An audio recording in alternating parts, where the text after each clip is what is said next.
Good evening, everyone. Welcome to Soul Food Poetry Night.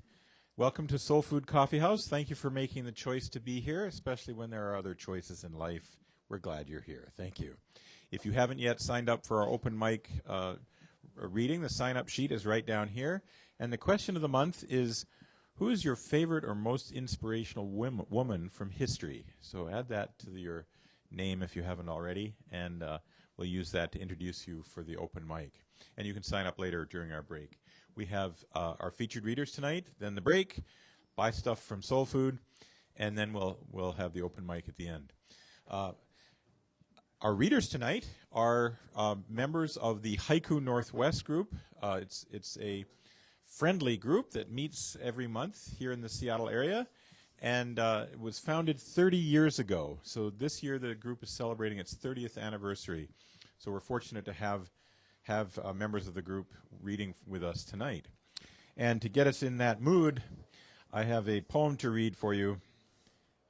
It's called How to Respond to a Haiku. If it's a classic by Basho or Busan, you nod your head a few times slowly and say, just under your breath. Bonus points if your eyes are closed. My family does this to mock me when I share one of my poems, lovingly, I'm sure. If it's a haiku by Issa, then you might chuckle. Unless it's the poem about the roof of hell, then the requisite nodding is in order, with a dash of chin rubbing for good measure.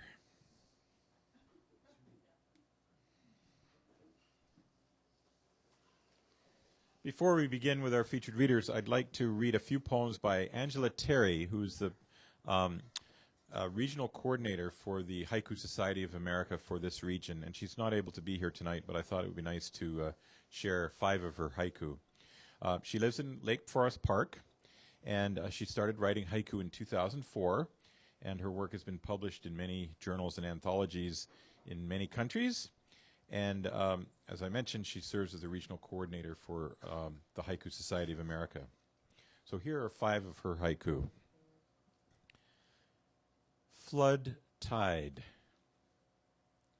Watching the sun reclaim the sky. This one has a challenging word. How differently we see the sky. Blue morpho. Anyone know what that word means? What is morpho? The butterfly, yes. How differently we see the sky. Blue morpho. Another sky poem. Blue sky. The silence between us stretches its limits. A taste of apple wine. The deepening dusk of river light. And one more from Angela. All these things I do, if only. Persimmon sky. So that's Angela Terry. I'm sorry she couldn't be with us tonight, but her poems are with us. And as you may have noticed, if you were expecting syllable counting, those poems are not 575. The Haiku Northwest group instead pays attention as a literary art to things like the seasonal reference, the kigo, as it's called in Japanese, or the kireji, or cutting word, that divides the poem into 2 parts. So you'll see that 2-part structure in a lot of the poems.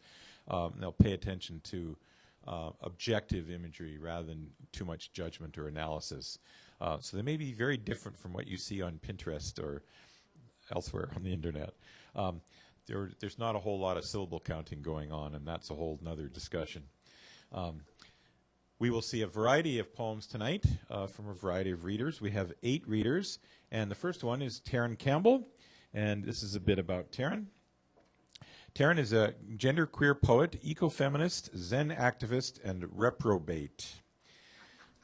They have been learning haiku forms for many years. They are a mental health professional at their day job. Please welcome Taryn Campbell.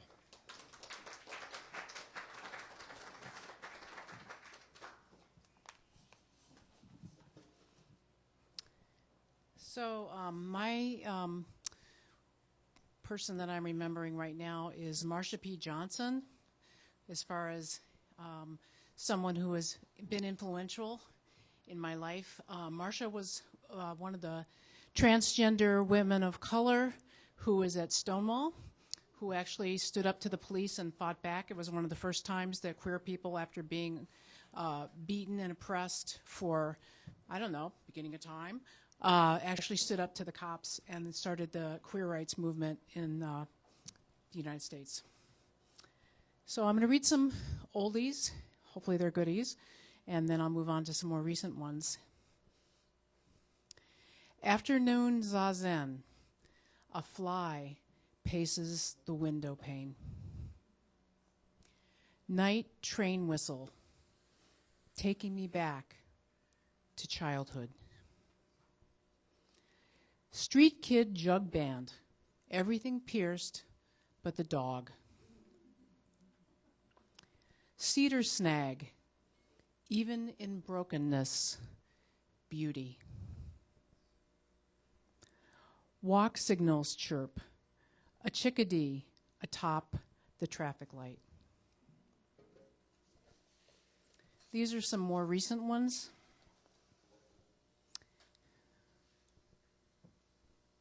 Snow, Christmas morning, the gift beneath the tree. Snow day at work, angels in the parking lot. Opening to whatever comes, New Year's Day. New Year's morning, the spent full moon.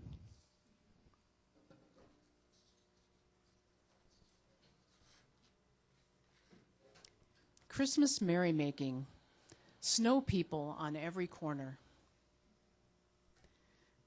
Post Santa, the melting snow. Older dude cycling in the snow, his long white beard. The fashionable matron, unintentionally retro.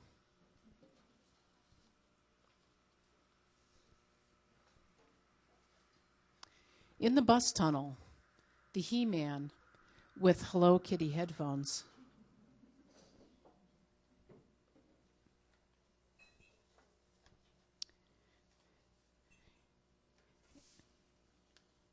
This is a form called the haibun, which is like a little narrative, kind of like flash fiction.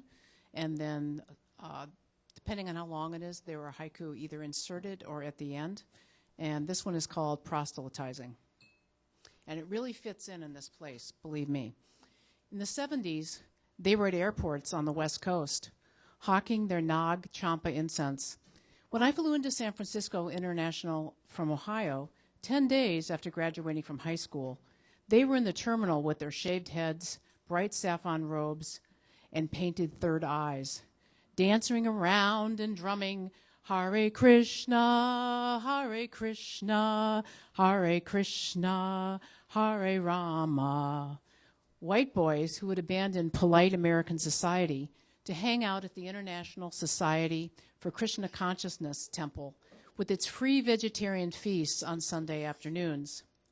They passed out copies of the Bhagavad Gita with pictures of their guru on the cover. I preferred Pretty Boy Jesus to this reptilian octogenarian, but I knew I was definitely not in Kansas anymore. Ferry dock, rain or shine, Jehovah's Witnesses. Next week, I am turning 65, and so I'm going to read a longer poem. It's called Aging Language. Many of my battles have been picked. Most of my sacred cows have gone out to pasture. Most of my closets have been come out of. Many of my flies have escaped the ointment. Most of my trees are now the forest.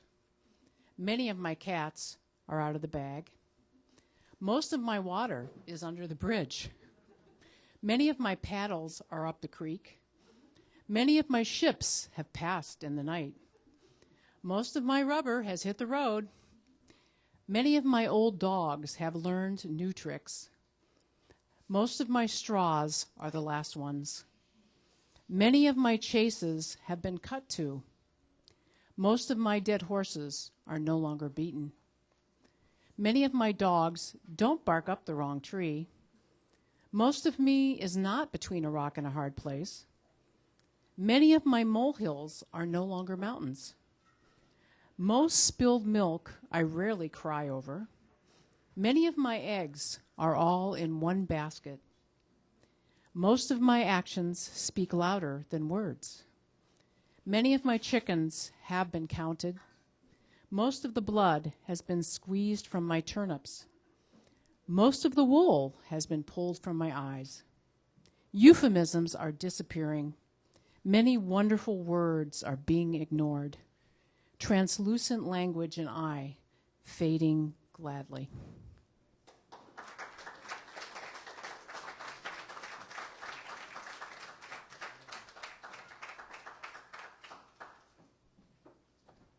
Thank you, Taryn. Next up is Rick Clark, who's come all the way from ocean shores to be with us tonight. Rick Clark brings a Zen orientation and lifelong interest in birds to haiku. He recently came to realize that right now is a great historical period for senryu, which is like haiku, but tends to be more satirical or ironic. So please welcome Rick Clark.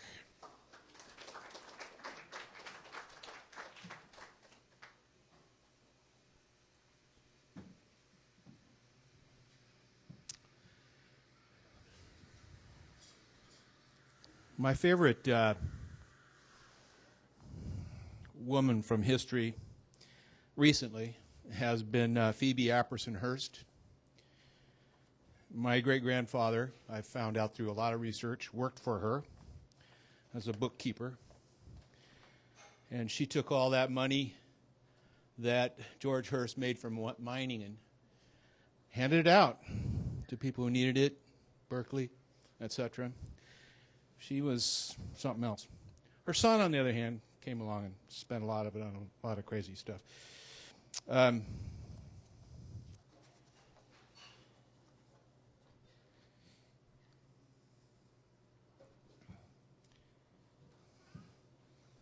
I wrote this longer poem to stir up a little excitement. I mean, you don't want anything to get away from you when you're a writer. So I call this Subject Rebellion. It's a little loud. Trees and stones, clouds and flowers and butterflies, the 10,000 subjects of poetry conspire to overthrow the trillion words we've made of them with too much subjectivity. They rebel, they seek to erase, to refute, to make moot what writers steal. They march on the schools, they infiltrate the libraries, the public and the personal. They raid the bookstores, the corporate and small.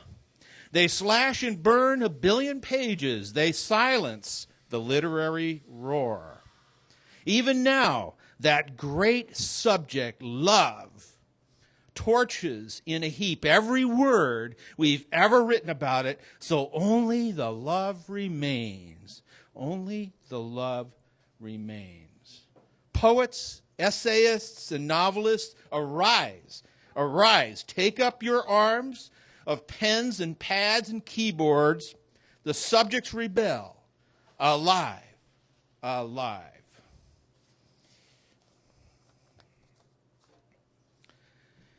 Well, there's something I have to get out of my system, and that is that, not meaning to, I wrote some political haiku in Senryu, and they've just been kind of hovering around on my desktop, and I thought, well, it's been quite a year, so these are little pieces that came out during the year that when I was writing them, I didn't know they were political, but after I got done writing them, I realized that they were political.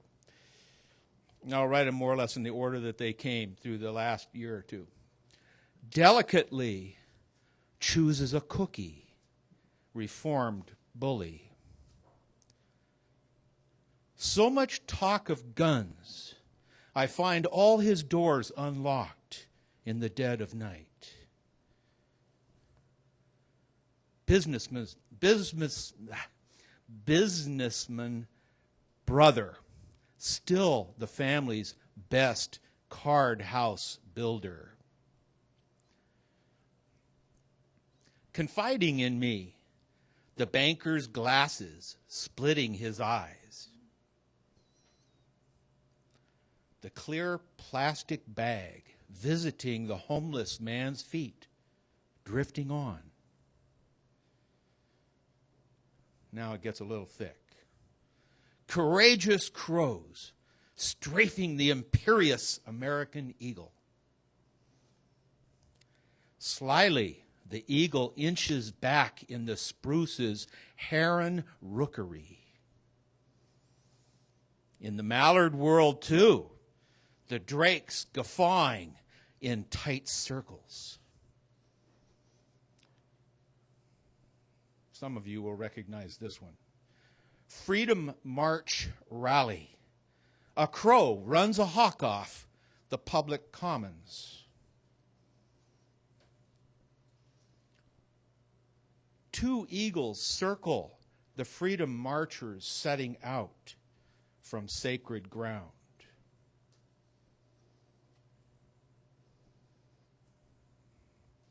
And this one came when I was at my low. Out of the sunset stream endless crows into the longest night. And then the last one, I was in Washington, D.C.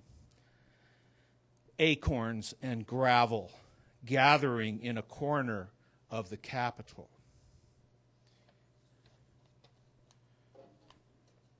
Thank you.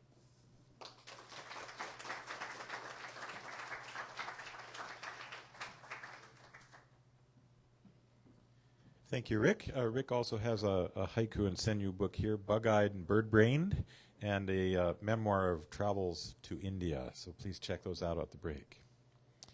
Next up, we have Diane Garcia, who has lived in the Pacific Northwest so long she's grown moss on the bottoms of her feet. She is currently serving as secretary for the Haiku Society of America. Diane Garcia. Thank you, Michael. So my favorite person and hero for many, many years is a person by the name of Shirley Chisholm. She spells her name Chisholm. She was a U.S. congressperson for many, many years. So I'm going to read first from a couple of really short collections. This one is called Metro, Autumn 2012. Seagulls spiral above the edge of the mountains, copters' rotor noise. Towers' red lights bright against the horizon, wildfire moon. Glass-skinned skyscraper, its false riverbed dark with rain. Cold autumn morning in the stadium, broken glass. Growing kale in the food bank garden, slug slime trails. Autumn housekeeping, in its corner the spider wraps a fly.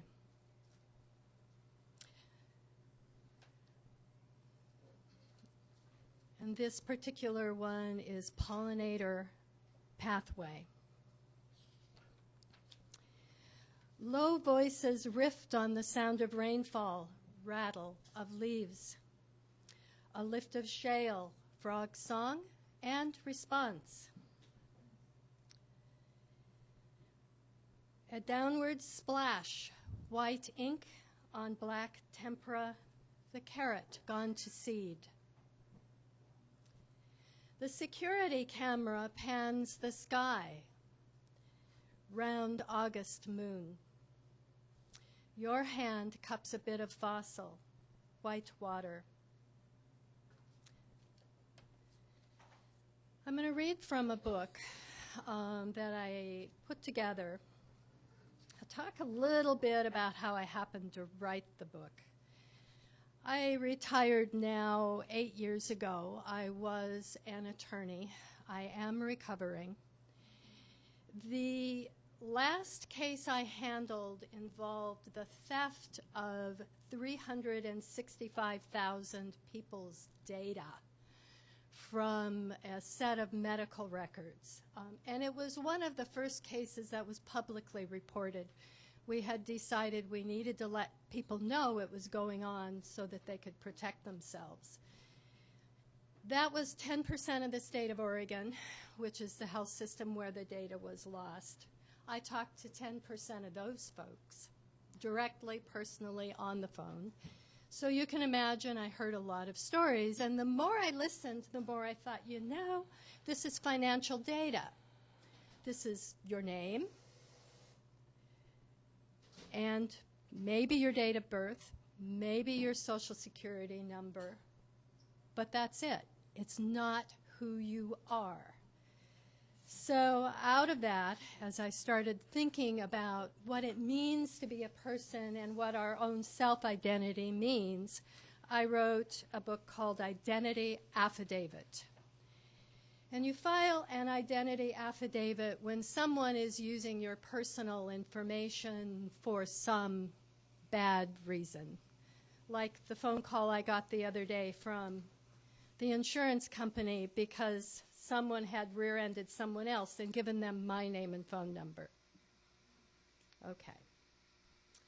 This is from Identity Affidavit. Watching grandfather hold the water-witching wand, his thick, dark hair flicked with gray and white, I did not understand then how you wished he would find you, the lost child shivering underground. Receber, to receive. I cannot find you at the cathedral. In the festival crowd, a dark-haired woman hands me a blue flower. A photo of fishermen, reed nets above their heads, empty, yet. His parabola, black ink on white rice paper, opens to the sky. Empty harbor, the artist's rendition filled with summer wind. Rattling, brown, at the swampland's curving edge, grass memory. The color aqua, after the highboard jump bubbles. Rising water, a red-winged blackbird, the colors of power. Heavy mist, the lichen drips white writing. Long dream, in its fallow dust and white chalk. Wood and steel, this old music still tastes of smoke. Only moth husks in Grandma's walnut sideboard. Basement harvester.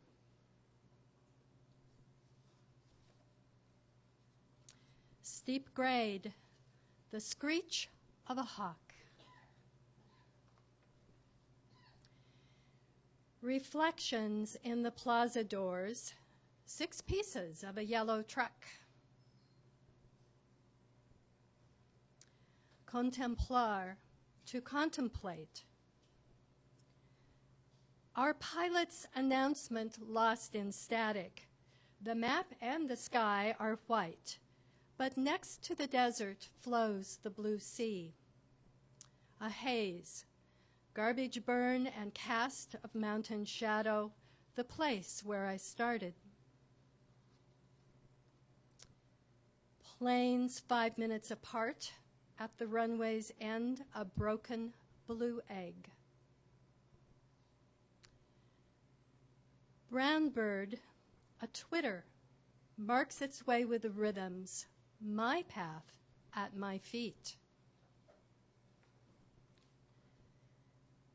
Identity affidavit, a new palm crease below my lifeline.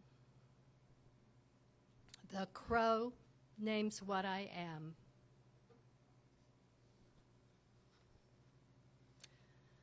Colorear, to color. She and the sun rose, both into an azul sky. The artist cast her, a bronze in child's pose, Amnion pulled away. Thin as glass, the wave pulls back, black sand.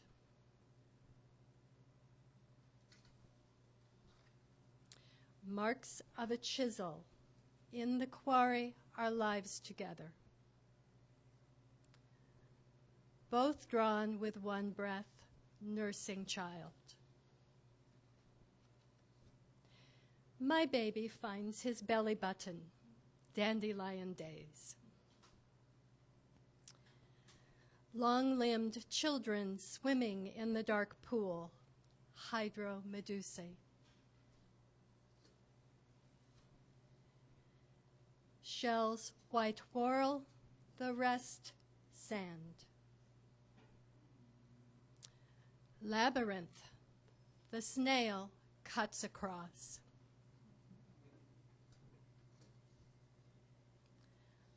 Unwinding the spool of decimals, poetry. Rough edges of pulp paper, past the trees, an open door. Into plowed grassland, the fall of stars, cornflakes and cold milk. Using a number 2 pencil, the princess rescues herself. First story. Vampire reads haiku, closes its eyes. Big screen, the edge of the news.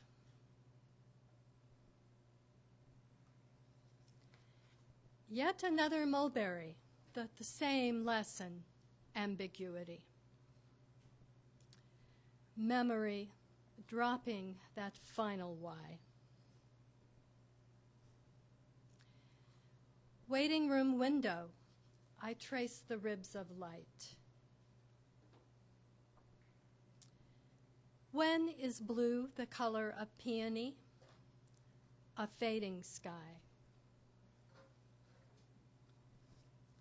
And that's it. Thank you very much.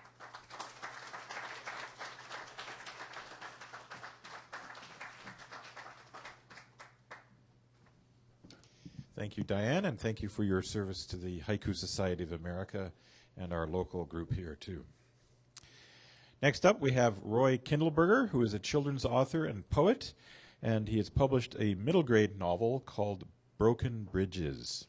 He teaches special education, and you can visit his website at roykindleberger.com. Come on up, Roy.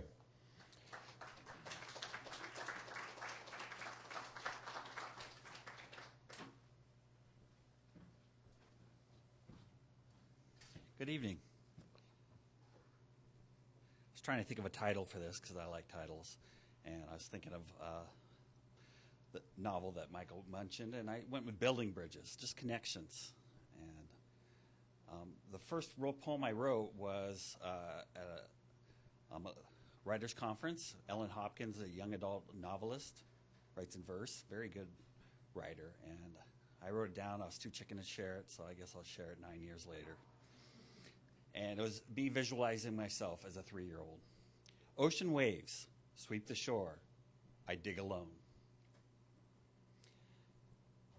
Falling leaves, the day, a tree branch broke beneath my feet. Cracks on the sidewalk. He doesn't bother to step over them. Chicken noodle. I dangle the soup can over my campfire. Pine tree scent. Grandpa's old truck smells of a different decade. House for sale. Yet the for sale sign sat in the basement, hidden by my parents. When my grandparents visited, I told them anyways. Next couple are tankas, so they're haiku and tanka kind of mixed in here. My puppy, a beagle named Cricket. My last puppy, 5 acres wasn't enough. Friends with neighbor cattle. Moss-covered roof of an abandoned house. 8 years, a kitten, now a cat, sits on the back porch. I planted the seeds, watered and pulled weeds, and waited. Then I stopped waiting. I stopped waiting and blossomed.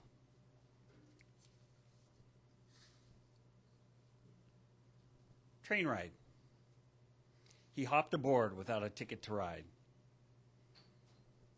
The next 2 haiku are in the Haiku Northwest book. 2 of the 3. Anyways. Another shot into the circular file. Revisions.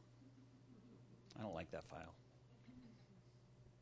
A robin sings outside my window. I close my laptop. Marriage counseling. I light my first cigarette during this session. This is one of my favorites. This is in the Haiku Northwest. The record player skips at end. Mourning doves coo.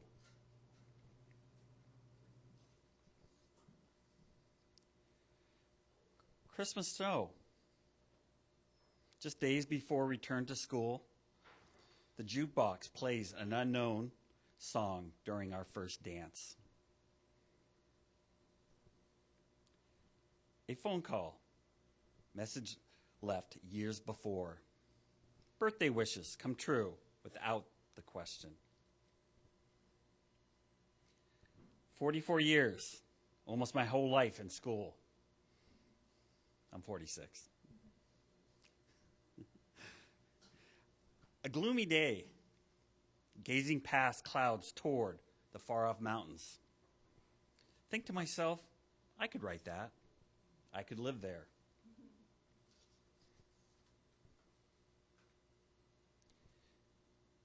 Meteor shower. On a midnight walk, stops us at a fountain. Cascades upwards and down again.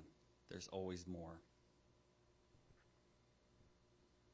Wave after wave washes the shoreline. The tide rushes in. The sand in the hourglass slowly trickles away. And the last one is, it's a haiku that's in Jumble Box. I think that's up there. Oh, there it is. And also around the Tonka Prose, a published piece. And I've read this here before, but I went back to my original version this time. And I worked as a caregiver at a home for memory care.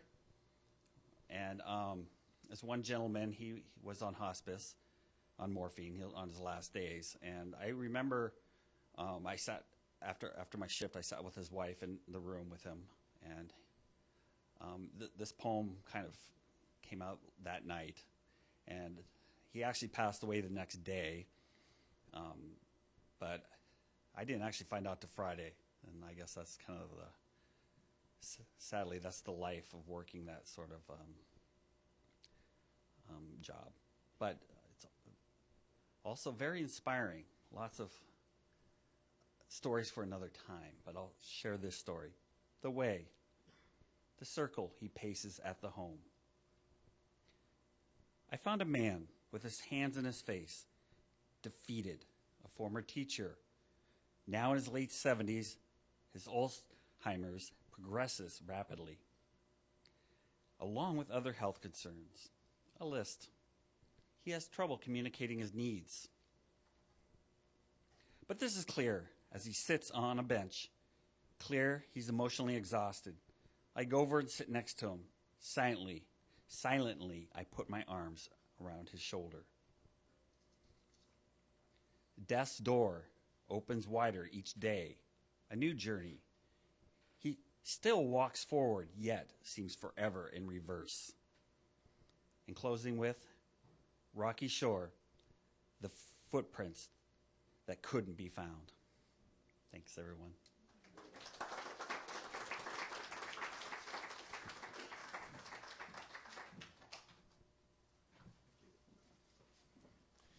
Thank you, Roy. Roy mentioned the No Longer Strangers book, which is the 25th anniversary book of about the group. It contains many poems and a history of the organization, and we have copies for sale here. And he also mentioned the book Jumble Box. This is a collection of haiku, several hundred haiku written for National Haiku Writing Month last year. National Haiku Writing Month comes up every February, the shortest month for the shortest genre of poetry. And the objective is to write at least one haiku a day during the entire month, and it's no fair to just write 28 on the last day. One a day. Get into the haiku habit. And if you look for, that's been shortened to NaHaiWriMo. If you search for that or National Haiku Writing Month, you'll find the website and Facebook page. And there are daily prompts coming up February 1st. So if you want to participate, hopefully tonight's reading is an inspiration for that. Our next reader is Curtis Manley. He is the author of 3 children's picture books, including The Crane Girl, which he has here along with his other books. The Crane Girl is a Japanese folktale adaptation, and it includes haiku. And you can visit his website at curtismanley.com. Curtis, come on up.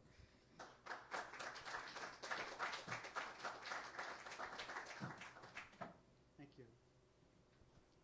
Let's see. I think this is right.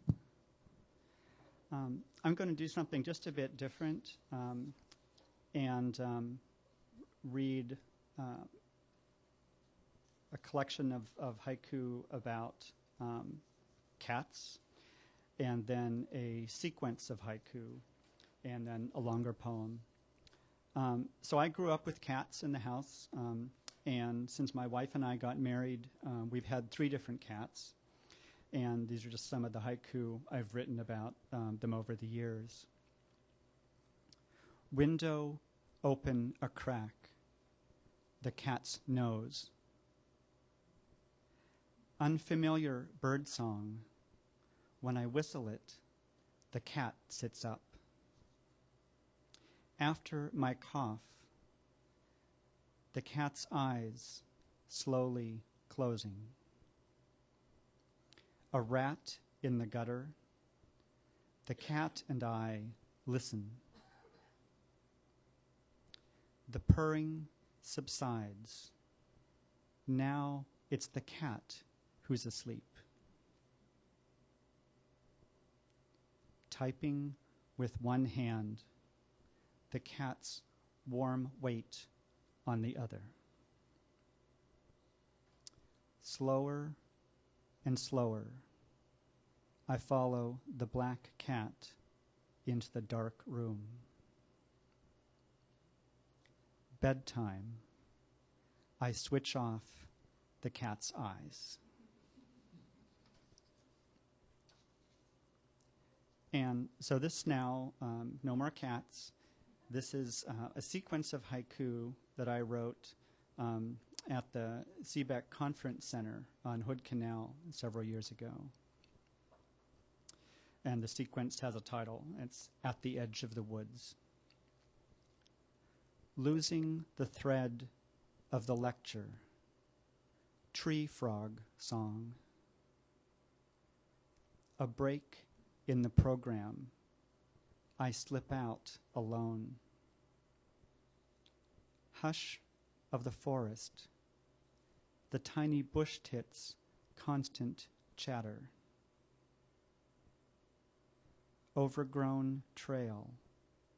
Wren darts up and down, eyeing me. Alive or dead? A slug resumes its glide down the frond. One footstep on wet leaves. The frogs go silent. Waiting, waiting, and then the frogs sing again. Back among people, my pant legs brown with fern spores. And I'll finish up with one longer poem. This was published several years ago in the local journal Raven Chronicles. Dawn Chorus. We are awakened far too early by the raspy monotone of that species of pickup truck known as the greater diesel. When the engines find their sweet spots, they ease into a low, quiet grumble that would never bother our sleep. Then doors slam and gears shift into first. The noise strengthens, then fades away down the street. And only now does the other chorus reappear. Sparrows chirps from deep inside the hedge. The first visit by the gang of tiny bush tits who peep their single insistent notes while searching the bushes for aphids. The robins' public announcements of their imagined territories. And the victorious squawk of the crow perched on a light pole with a chicken bone, a breakfast to boast about to the morning sun who has nothing at all so fine. Thank you.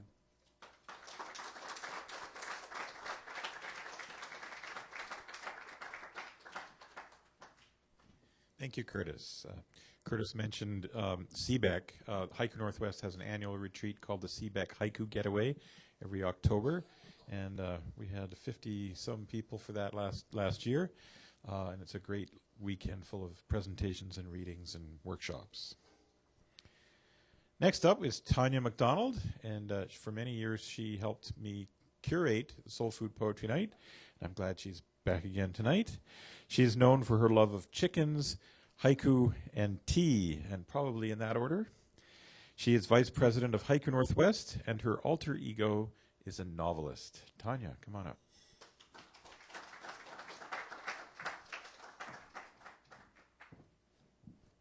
Hello. It's always so difficult to tell if I'm actually being loud. No pictures, no pictures. You know what I look like. All right, we've got some haiku, and then we've got a little bit of longer stuff. And I was trying to figure out which haiku to bundle together tonight. So for some reason, we came up with birds. So we had cat haiku, which I appreciated. And so now we have some bird haiku. Monday, the warbler of my attention span. Pretty much every Monday. Hummingbird, talk of building a wall.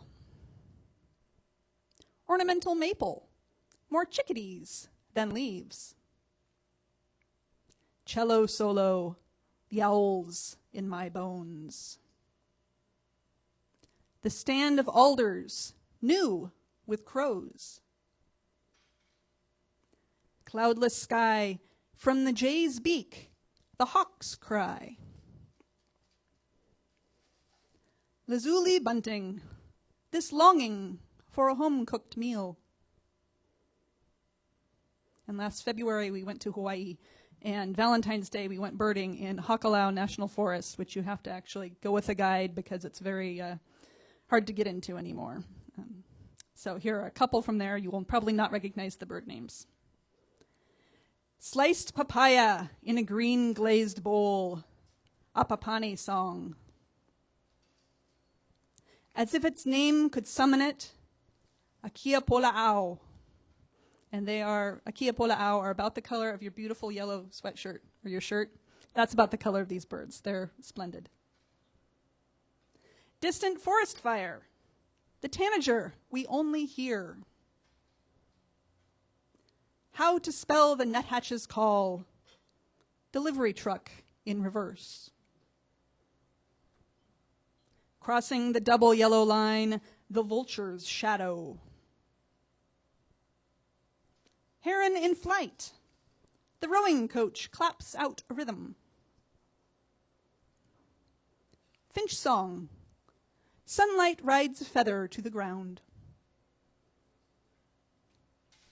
Campfire ban. The last of the sun on the nighthawk's belly. Between goldfinches. Thunder. Locked gate. The cry of a kingfisher. Monday after a chickadee weekend. Strong black tea. Rain speckling my eyelids, somewhere a wren. New snow, the semaphore flash of junco tails. Birthday morning, a pileated woodpecker, then another. January sun, high in the spruce, kinglet voices. Now we will switch gears here to a sequence I did of fairy tale. It's all from the same fairy tale. I will let you guess as to what it is. It has no title, so you can make one of those up too. Early Frost, the royal invitation without my name on it.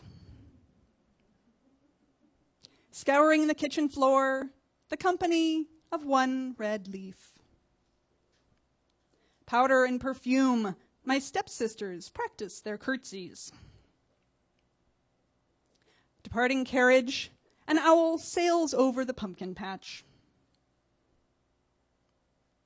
Distant music, a twinkle in the old lady's eyes. Crisp evening air, the pumpkin larger by moonlight. Ball gown, my dry fingers snag on the silk.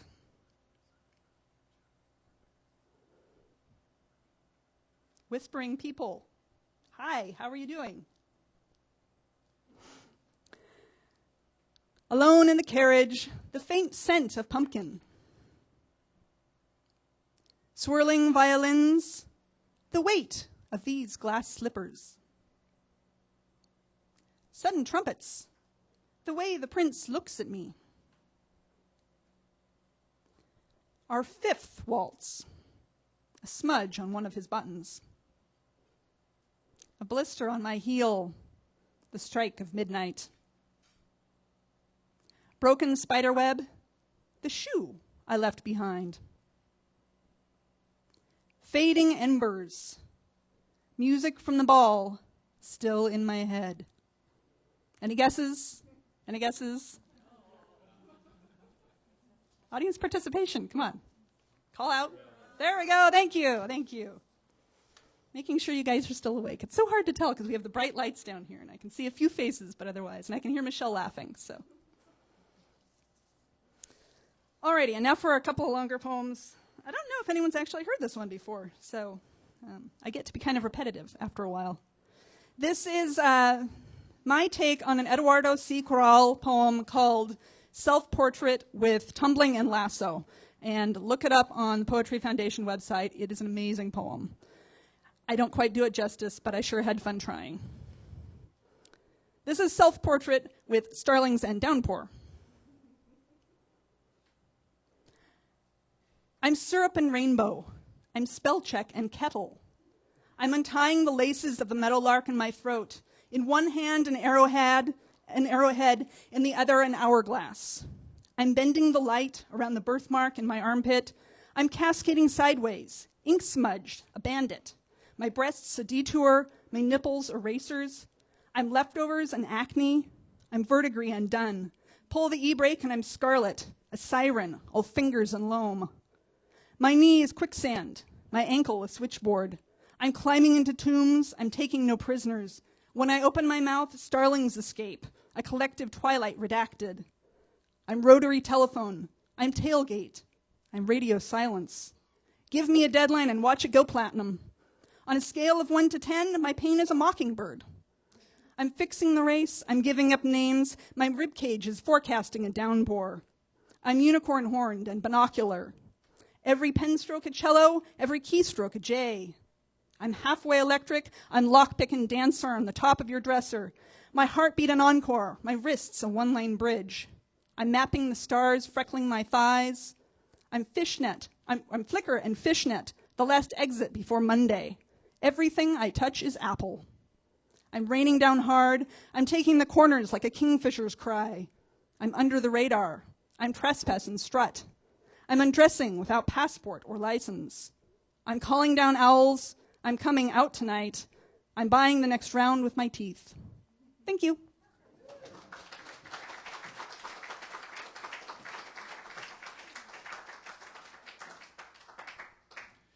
Thank you, Tanya. Next, we have Michelle Schaefer, who is president of Haiku Northwest. She enjoys hiking and living in the Pacific Northwest. She's been a haiku poet since 2004 and has been featured in Frog Pond, Acorn, Modern Haiku, and Tiny Words, and probably a few other places. Michelle Schaefer.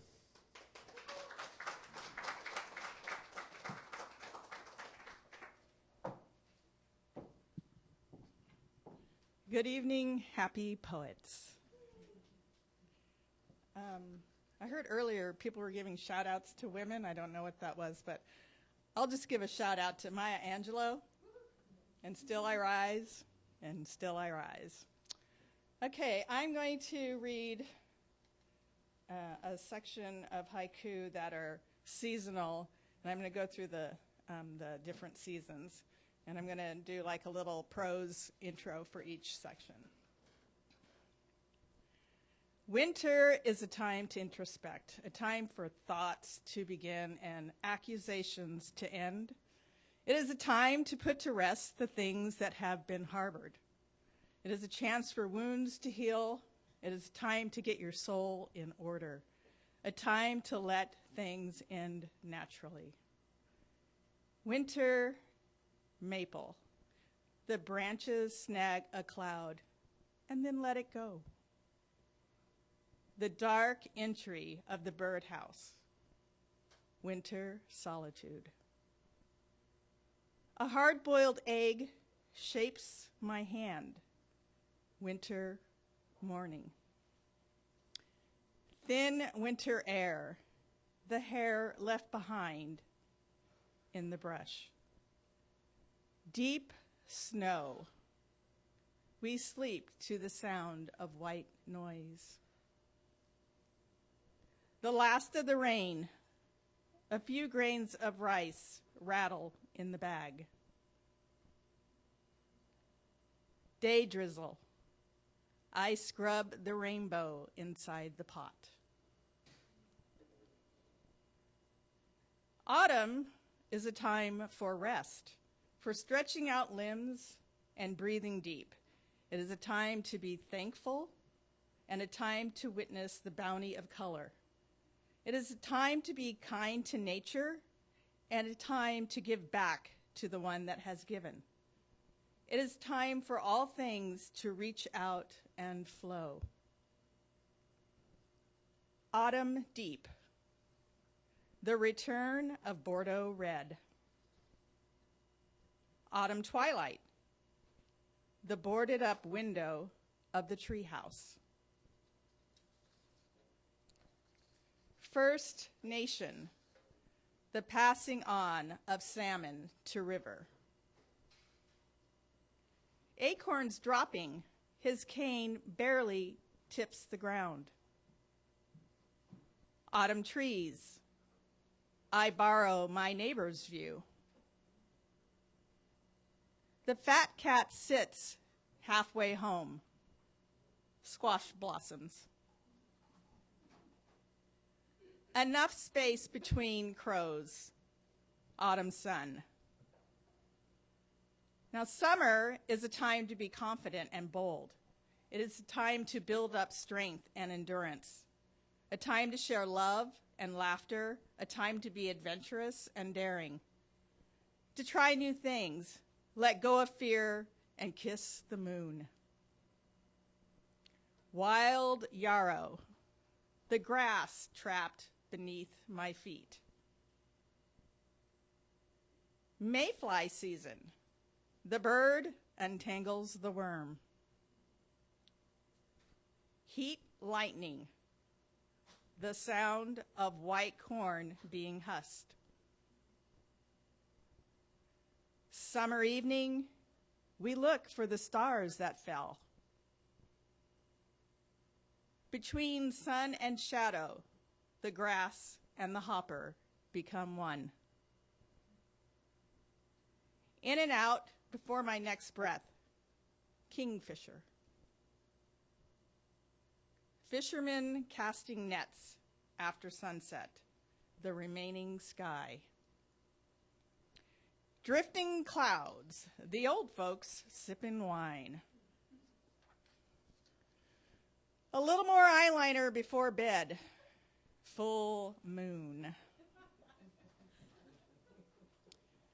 Spring is a time for approaching ideas, creating new ones, revitalizing the old. It is a time to be silly and slip back into the clothes of your youth. It is a time to imagine, a time for expression, and a time to connect with the energy around you. White blossoms, one crayon missing from the box. One child out of single file, stray blossom. How quickly forgotten, clouds replacing clouds. The stairs to the top of the silo, evening stars. Spring thaw, the last trickle of snowman. A hole in the outfield net, fly away stars. The sound of a fly in the web, day moon. Lastly, there is this season of life. It is the season in between the mundane and the ordinary. Sometimes sweet, sometimes salty. We raise children, we let parents go. We stomp grapes and we dig graves. We find love in all the right places and trouble in all the wrong. There is no manual to tell us how to shake out the days. We simply live them. The due date, circled in pink, new blossom. New home, we unpack our old zip code. Silver anniversary, holding hands optional. At the edge of lace, no still means no. Thread moon, our best planned lives unravel. Retirement home, a passing view of the roses. What remains of the sympathy flowers? Bitter water. Night travel, the long road between stars. Okay, and I'm just going to read a couple of these, and they're kind of like my musings, that just kind of some random thoughts that go through my head. And I titled them She Thinks. So I have two of them. This is the first one. She thinks if she had wings like a bird, she would understand the lightness of feathers, the sturdiness of trees, and the dance of wind. But then she wouldn't have fingers. She thinks if she had wings, she would be a bird. and she simply would not need to think at all. She thinks there are things that need to be touched, to be felt.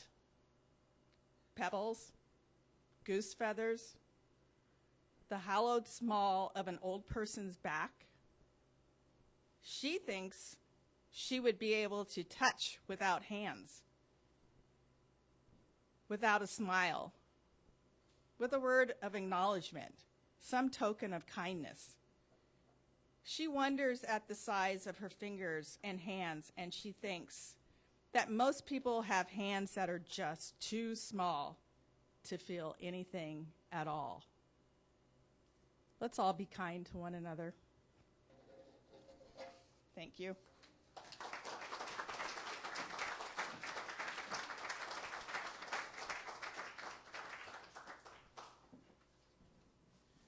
Thank you, Michelle. I'm the next reader, and in addition to publishing my haiku and longer poetry and essays and reviews in hundreds of journals and anthologies, I also run National Haiku Writing Month. So yes, please come and join us February 1 for that. I have 3 sequences I'd like to read, and the first one is titled Sheng Zhao. Anybody know that Chinese word? Anybody? You probably know what it's referring to. It's the name for the 12 signs of the Chinese zodiac. So maybe I'm saying it badly. I don't know. But I think it's pronounced Sheng Zhao. So this is a dozen poems, one for each, these are haiku, one for each of the 12 animals associated with the Chinese zodiac. Year of the Rat. 3 African Violets by the Mended Violin. Year of the Ox. Peach blossoms left in the letterbox. Year of the Tiger. The glow of cineraria, if I'm saying that right, in misty moonlight. Year of the Rabbit. The unfinished painting of purple jasmine. Year of the Dragon. A bleeding heart fallen to the mantle. Year of the Snake. Yellow orchids for the election winner. Year of the Horse. A pair of calla lilies nodding in a vase. Year of the Goat. A red carnation in the journalist's lapel. Year of the Monkey. The encyclopedia opens to chrysanthemums. Year of the Rooster. Talking so much in the garden, she misses my gladiolas. Year of the Dog. Rose bushes hiding a garden gnome. Year of the Pig. The abundance of hydrangeas. This next sequence is called Bluing Twilight, and it was inspired by reading a book called Wild Delicate Seconds, written by Charles Finn.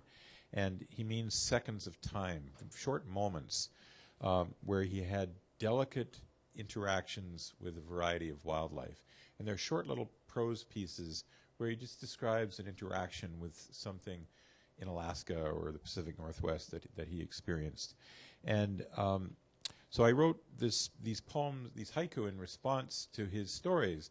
And in a way, if you read his story and then my haiku, it's like a haibun. So you'd have to read his book. It's Wild Delicate Seconds. It was published in 2012 by Oregon State University Press. A moment's notice. The wildflower's shadow over bare scat. Here's another Black Bear poem. Berry stains, the track of something along the porch. Cougar. Fresh snow in the shape of wind, aspen shadows. Bumblebees. Dying day, the bees still at work in the clover. Ravens. Gliding raven, the shawl of night tightens its grip.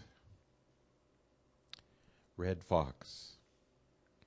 Horsetail clouds, the river makes. Water ouzel. River baptism, the water ouzel shakes its tail. Bison. Old textbook, the bison's breath hangs in the air. Red-shafted flicker. Wave after wave breaking over shore rocks, time and times forgotten. Sandhill cranes. A moment's notice. The sandhill crane turns to a ripple. Snowy owls. The snowy owl's steady stare, wind in its feathers. Western toad. The black toad behind the zendo, just sitting. Great horned owl. The spot of sun on the front porch has left the old retriever. Muskrat. The cottonwoods curve over the oxbow. Muskrat ripples. Painted turtles. Solo hike. A turtle disappears into brackish water. Elk. Susurrus. Shapes in the grass from sleeping elk. Chickadee. 10 below. The chickadee's song hangs in the air. Deer. Snap twig. The deer's rumps hightailing it out of here. Flying squirrels. Summer's end. The arc of the branch where the squirrel was. Pygmy owl. Snowing. A shadow in the forest, gliding. 2 fawns. The red balloon lost at the fairgrounds, now skittering over the woods. Somehow the 2 fawns story gave me that poem. Red-tailed hawk. Rising sun. The only snow left in the shape of my boot prints. 3-toed woodpecker. First snow drifting from the fir tops. First anniversary. Western tiger swallowtail. A little boy flittering here and there. Church potluck. Osprey. Drips in the river from the rising osprey. Aspens turning.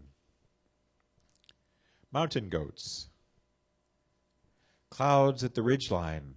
The silence of mountain goats nibbling crocus. Trumpeter swans. Hidden mountain. Snow starts to stick to the sleeping swan. Golden eagle. Nesting season. A few downy feathers drifting up the trail. Canada geese. Winter solstice, the Brownian motion of geese in the field. And finally, great blue heron. After the catch, the heron slowly folds its wings, bluing twilight. And a third sequence, this is called haiku lessons. Rainy season. An adjective noun propositions the noun. Midday heat. I verb the noun to verb my noun. Empty cafe. Another noun verbing the noun. The noun of our nouns, gerunding when we verb. Winter solstice. Yard sale.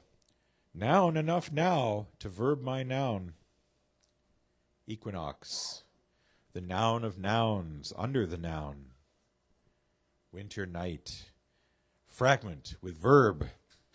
Participles, a noun. Morning haze. The adverb verbs all of my nouns. Summer rain. I verb my intellectualization over nouns. Army fatigues. She verbs me, my noun, under the metaphor. Noun after noun after noun. Church bells, verb, article, noun. Cliche. Juxtaposition. Surreal noun. Nature image. My thought about it keeps on verbing. Thank you.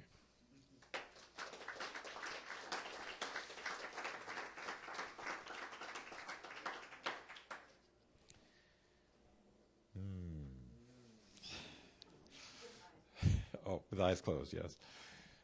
Thank you to all of our readers from Haiku Northwest. We'll take a short break right now. If you'd like to sign up for the open mic list, the list is right down here. And our question of the month is to list a favorite female person from history, or somebody who's inspired you, a female who's inspired you in history.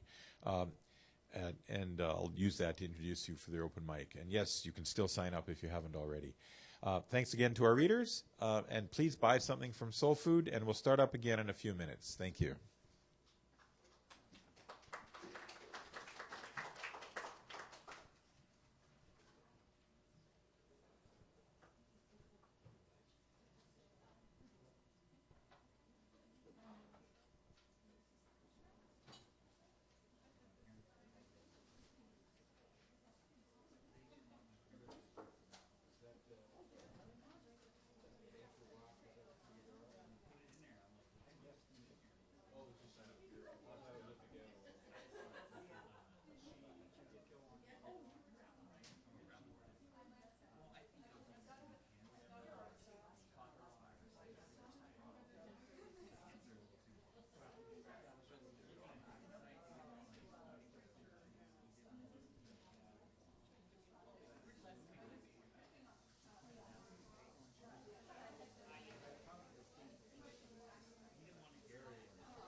that people come along and took rocks and made wonderful decorative patterns that they could people coming along and trying to compare it. And of course, so then once we finished kind of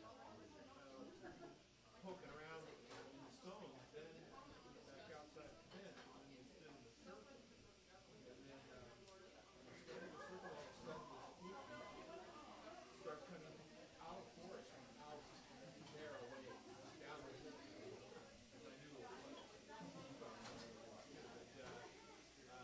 Anyway, so that was a cool thing. Then Michael or somebody handed out these cards.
she had to write it in, you know, on things or nations. I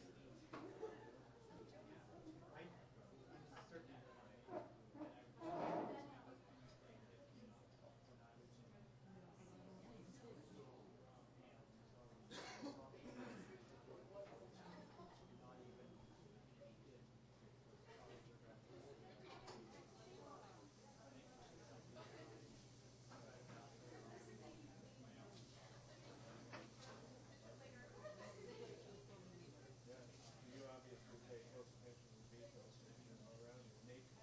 Well, that's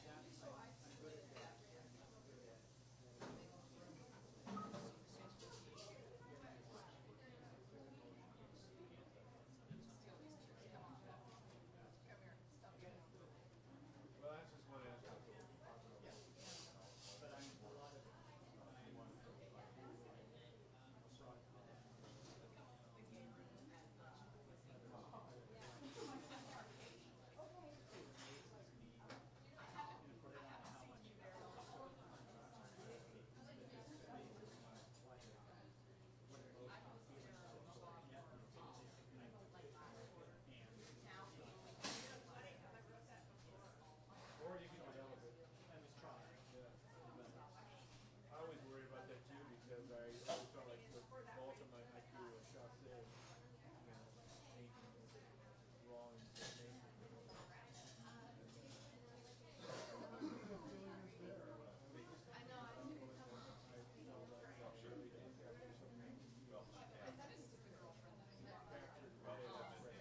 It feels like for me too, it's also the harder thing to do. We're ready to get started again.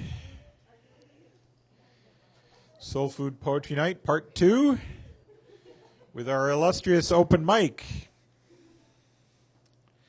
The question of the month is a favorite or inspirational woman from history, and our first reader tonight is Marco, and he actually didn't put his name on the first line, but it ended up being first. And Marco's favorite woman in history is Joan Jett of the Runaways. Marco.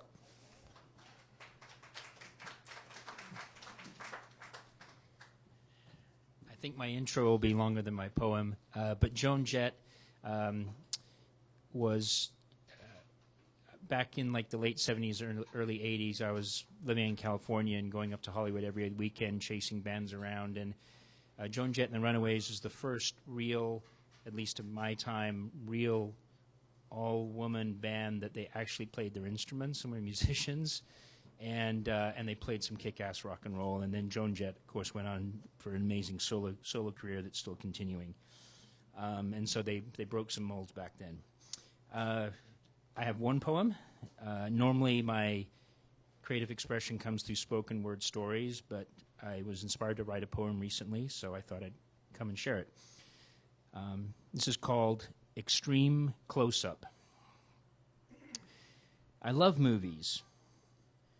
Some of the best moments in my life feel like scenes from a movie. Like this one. Extreme close-up shot. Frame left, her gorgeous long hair. Top frame, the couch behind her. Frame right, my hand resting on her shoulder. Bottom frame, hint of inviting cleavage. Center frame, delicate black bra strap divides colorful full tattoo with backdrop of perfect pale skin. Action. My finger hooks an unexpectedly loose bra strap. I slide it off her smooth shoulder, revealing the complete, unbroken image, an intriguing, delicate tattoo, and a hint of vulnerability, an anticipation for the moment to follow. Scene.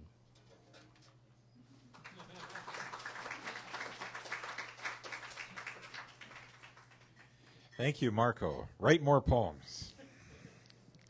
I've never met Joan Jett, but I have met the next favorite woman. This is Queen Elizabeth II. I met her as a child. That is the favorite woman in history from our next reader, Ken Osborne.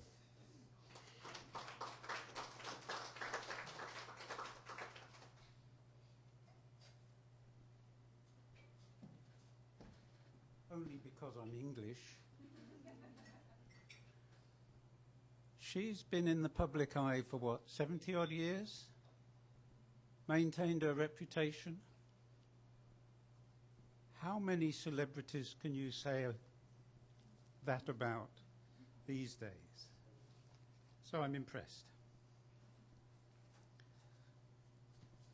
Whoops.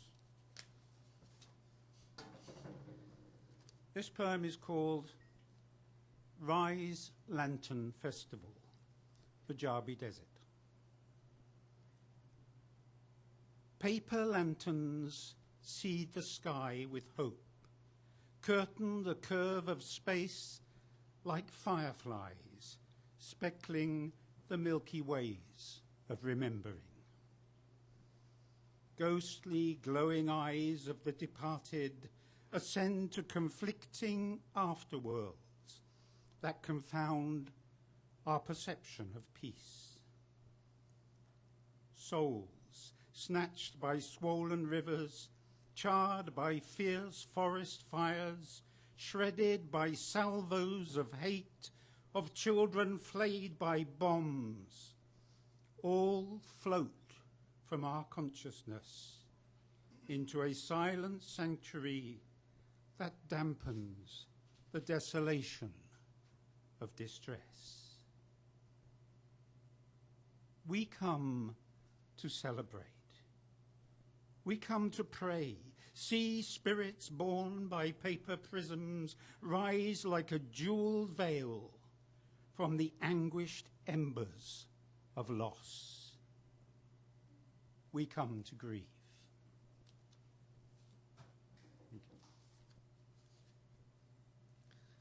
I've got something very silly here, which I'd like to read.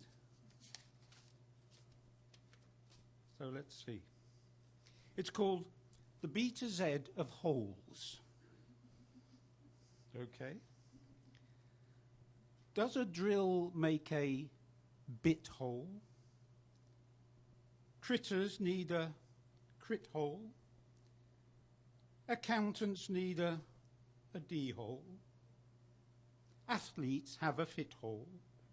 Must lawyers have a legit hole? Do billets make a hit hole? Fools have an Egypt hole? Kittens curl in a kit hole? Is a bright shaft a lit hole? Do worn mittens have a mit hole? Knit's nest in a knit hole? Do dropouts seek a quit hole? Lawyers serve a writ hole? Sedents straddle a sit hole? Do titmice live in a tit hole?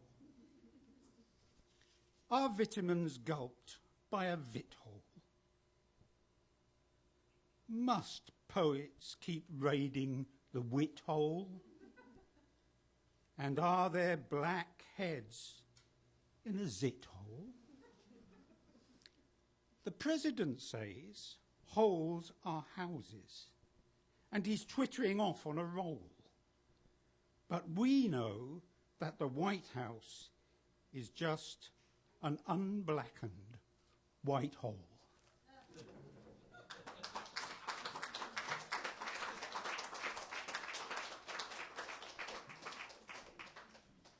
Surprised us with that last line. We all know what you were thinking. Next up, we have Rose Gamble, whose favorite woman in history is Susan B. Anthony. Rose.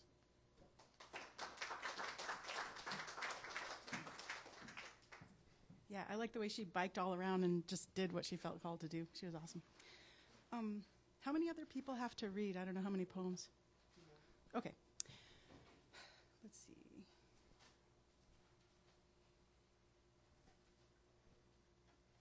Took me by surprise, sorry.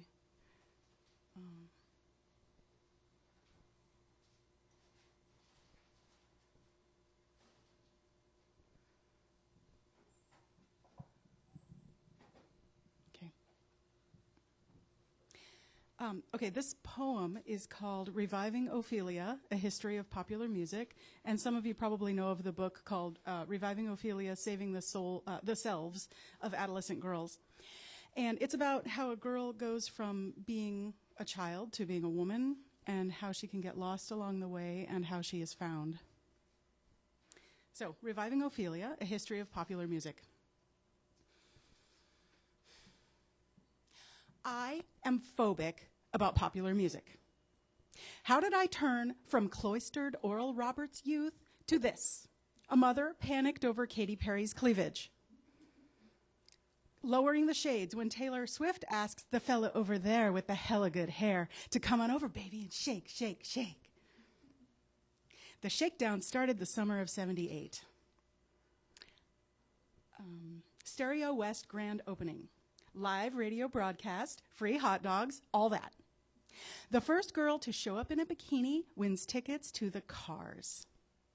I was the first girl. I was 6. Mom wouldn't take me to the show and wouldn't let me go. Never mind that I smoked pot with my cousin the year before. My 5-year-old face sucking down bong hits, eyes rolling back in my head, like they did when I won the first time in my life. That concert lives in my fertile imagination. I don't mind you coming here and wasting all my time. The trill roar of the crowd, the sea of lighters, cute comments between sets, the ringing ears and flushed bodies in the hot Nebraska wind after the show. These, Katie, Rick, Taylor, Elvis, are humanity's first blush of the spring of life. Romantic, simple, accessible to everyone, even priests and Oral Roberts.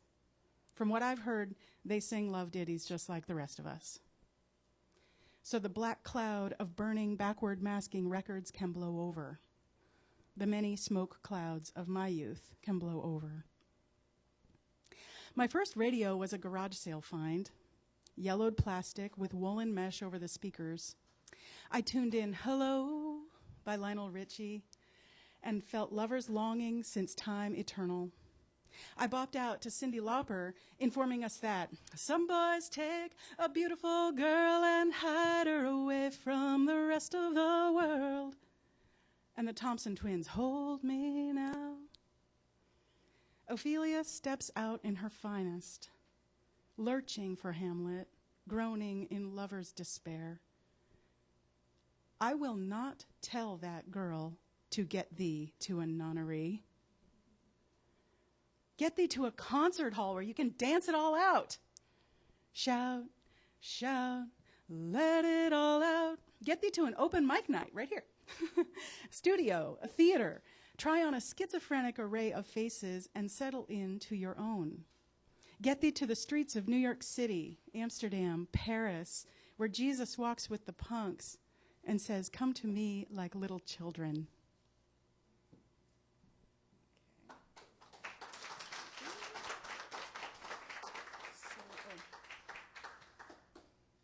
Okay, so this is Homeland, Standing in the Wake. Part of me folds over when I see evil and don't stand up to it. A wrinkle hides a secret. My acid stomach burns on it a while. Like a cow, I chew 4 times. This virus, around which forms a callus, makes me wonder if Jesus ever got a wart or stomach flu, if Gandhi had arthritis, if Martin Luther King had nagging sore throats like me that he treated with vitamin C and rest, if Mother Teresa caressed her stubborn eczema in her idle hours. Or did they ascend body and soul to heaven every day of their lives, dwelling in spiritual mountaintops? How do we speak the truth to power? Be the law in a moral desert, like Marty in Shiloh, where the county's too poor for policing dogs and kids who get kicked. Some homeless and other rapscallions instigate to see who's watching. "I'm calling the police," they scream, for anyone to come. Notice, Correct. Engage them with society, punishing as we are. Then there's John Littlefield. Took local kids out to Beach Seine with their prim teacher, me. Water cop rocked us at the dock in his angry wake. No lights, no siren. Told John to get the hell out of the way when an officer approaches. John stood. Sir, this is a public dock. There's no emergency. I'll finish my business and be on my way. Every person assembles their own police force, immune system, SWAT team, standing up for what's right in their homeland. Okay, I get Spacey up here. Did I read 2 poems or 1? Okay, I'll read one more if there's enough time, or is there? Go for it. Okay, let's see. Do. Okay.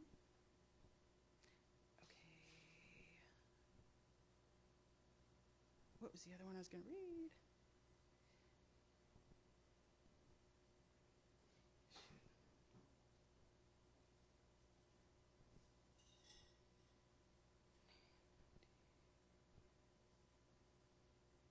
Okay. This is called Oh Girl.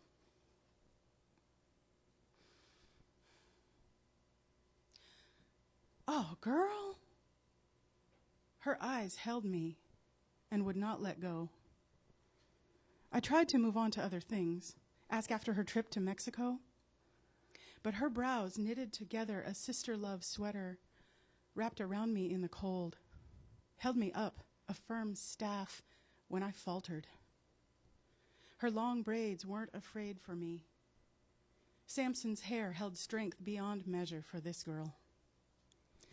She takes part of my burden, spreads it out to all women, picks it up when I can't.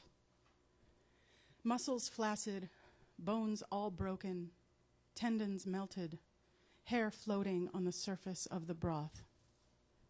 I am rendered, where only tears tender and sweat collects like dew. She held me in a dark and frothy place, boil rolled deep under, falling apart in a cauldron where nothing is lost. No serving of me sipped by a chilled man just in from the hunt, shivering in self-neglect, slurping me down, scattering me in the woods. Oh, girl is a vessel to hold me and not lose a drop.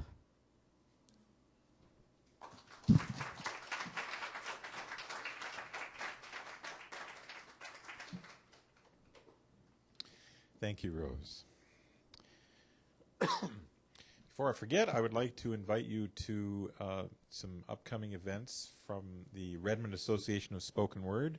This coming Tuesday on January 23 at Vala Art Center over at the Redmond Town Center. You're invited to come to a RASP write-in. We will have some craft supplies, and the idea is to do some writing. We have some writing exercises, and then to do some crafts with your poems that can be put up on display. We've been given a pillar in the Vala Art Center to turn into a poetry pillar. So that will be our objective if you'd like to come to the write-in at Vala on January 23. So that's coming Tuesday. And on January 26th, the next RASP reading features Mary Dispenza, whose memoir is titled Split, A Child, a Priest, and the Catholic Church. And so you can imagine it's a challenging subject, and yes, she will be talking about it. That's coming up January 26th, plus our regular open mic at RASP. And if you want more information about that, go to raspread.com. And I also want to invite you to the next Soul Food Poetry Night coming up next month on February 15. We are having a reading from poets featured in the Nasty Women Poets Anthology. So that's January 15 coming up next month. Bring your friends and your enemies. Okay. Our next reader is Alina, and Alina's favorite woman in history is my mom. Alina.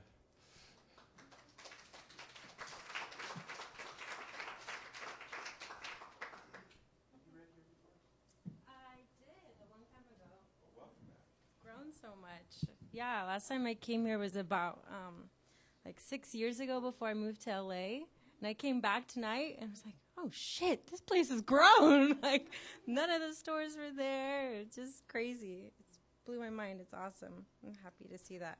And yeah, Mom. I love my mom. Okay. This one is called Denny's. The Graham Grand Slam with green eggs and jam, jamming the drumsticks, the belligerent ballistic, blistics the synthetic oil for chapped lips, chapped Cappy, the capital case crappy tooth fairy, the loose change dancing in his pockets, ashtray, the ash table's full. You might as well ask for the bill. Still crowds jump jacking, the Roman numerals tattooed bandits, a stigma, flawless, asking for extra cheese sticks. Ripped pleather cushion bench, coils dead, syrup sippin', the gargled soda pop caught up in your conversations. Cheap date, prom date is all I can afford. Call collect, call the bank statements to finance credit to buy burgers. The big guys, the big boys, the big type, the fine life to fine dining.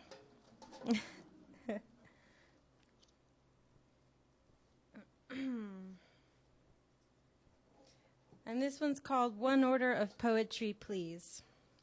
She was to poetry as he was to plastic, 2 worlds of drastic measures, depending on time of day. Talk is cheap, but money talks. Her eyes spoke while his stalks talked. Concoction of liquor as she despised such things that reminded her of the alcoholic father. Alcohol abuse abused the upbringing. She played the mother, the single mother. Hunger she slept to, woke up to, hated the hunger. Hungry for a way out of poverty, cleaning career, the cleaning lady.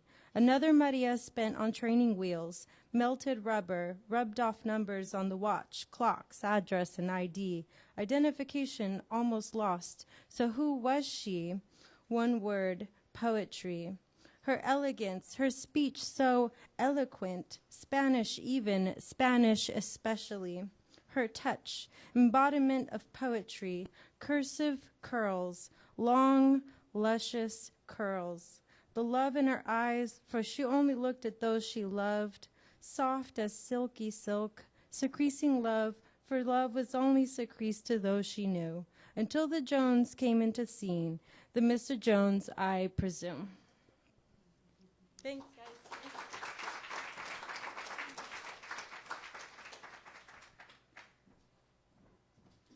Thank you. Next, we have Sarah M.T. Oxford, whose favorite woman in history is Maya Angelou. Sarah.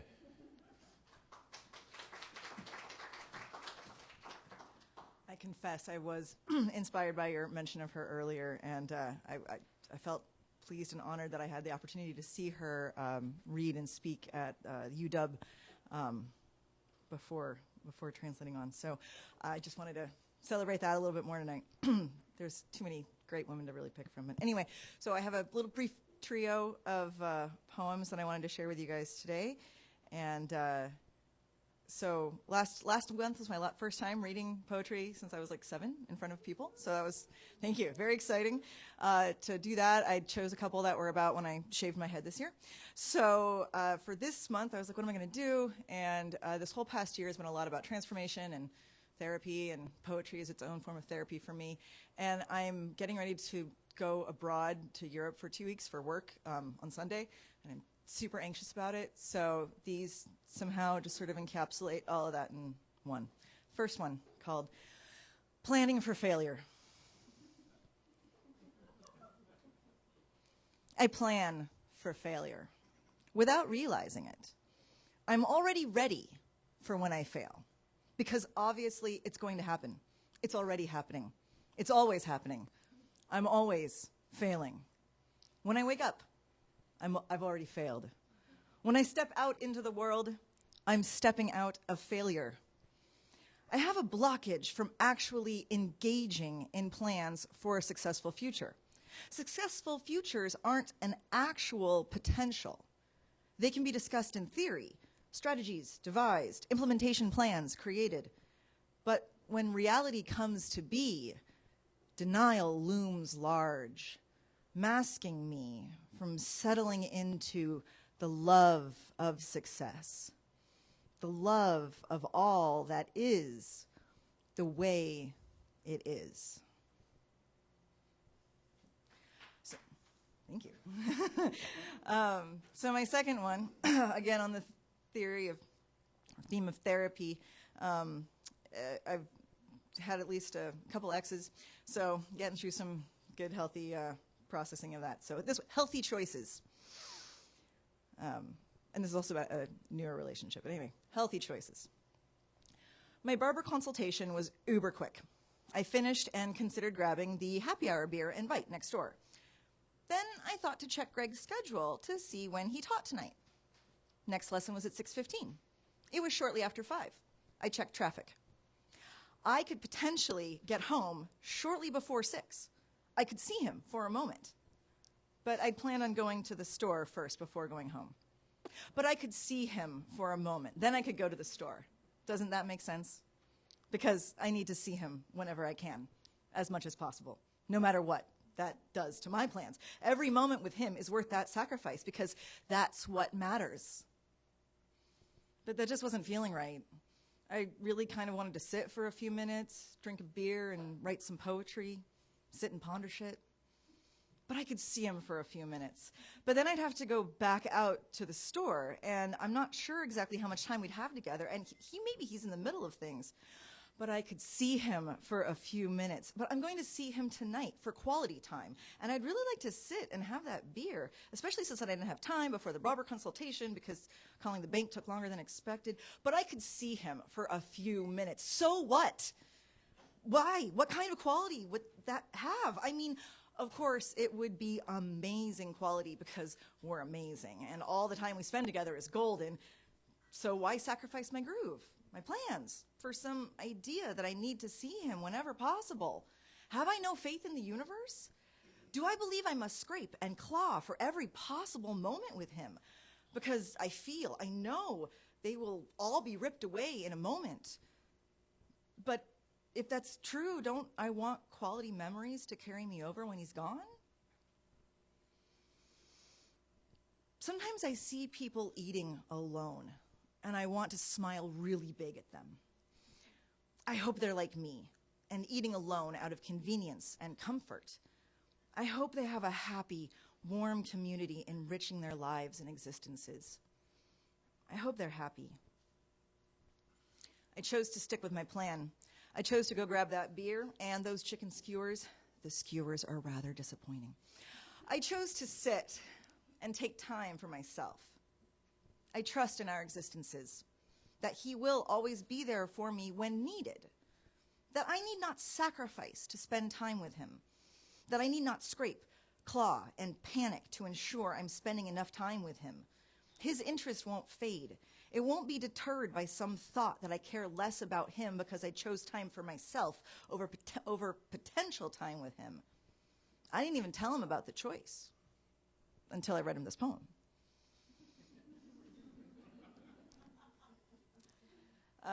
And so the last one, I've been traveling a lot for work and going through a bunch of stuff, and I used to have a piano when I was a kid, and it traveled with me all the way through to the last former family residence, and then there was fiasco, and I eventually just was able to just let it go and leave it. So this is about that piano. The piano.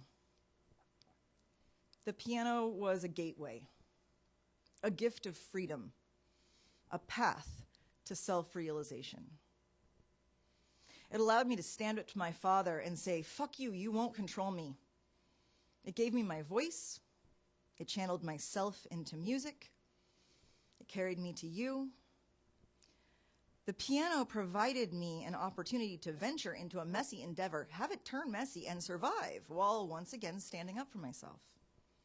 It provided a sign of the decline. It provided an opportunity to forgive and an opportunity to allow him to possibly feel like he won something.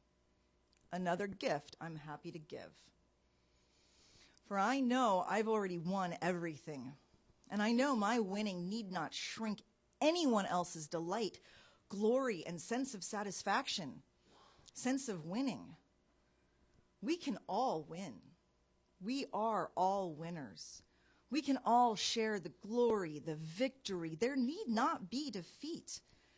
Together we can shine and dance in darkness to the tune I create on my piano, whatever new piano may come my way.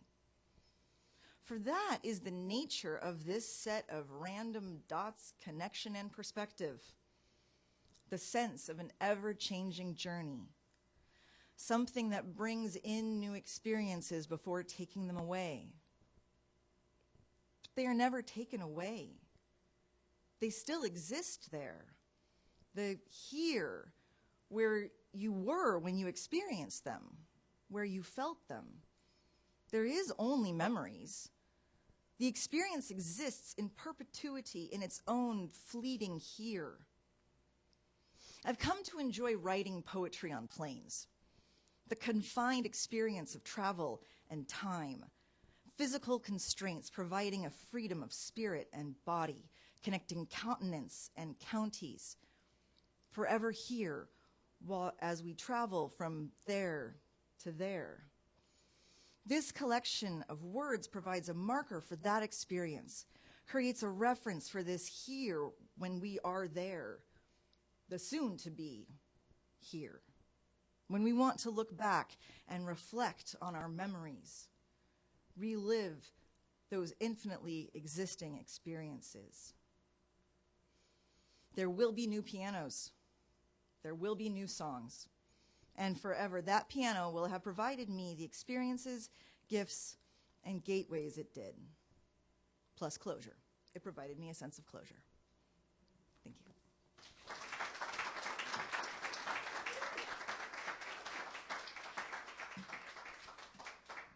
Thank you, Sarah. And again, thank you all for coming tonight. I'd like to close with a poem by Sonia Sanchez. This is called "The Haiku for Me Is." Silence. Crystals. Cornbread. And greens. Laughter. Brocades. The sea. Beethoven. Coltrane. Spring and winter. Blue rivers. Dreadlocks. Blues. A waterfall. Empty mountains. Bamboo. Bodegas. Ancient generals. Dreams. Lamps. Sarah Vaughan, her voice exploding in the universe, returning to earth in prayer. Plum blossoms, silk and steel. Cante jondo, wine, hills, flesh, perfume. A breath inhaled and held. Silence. Thank you.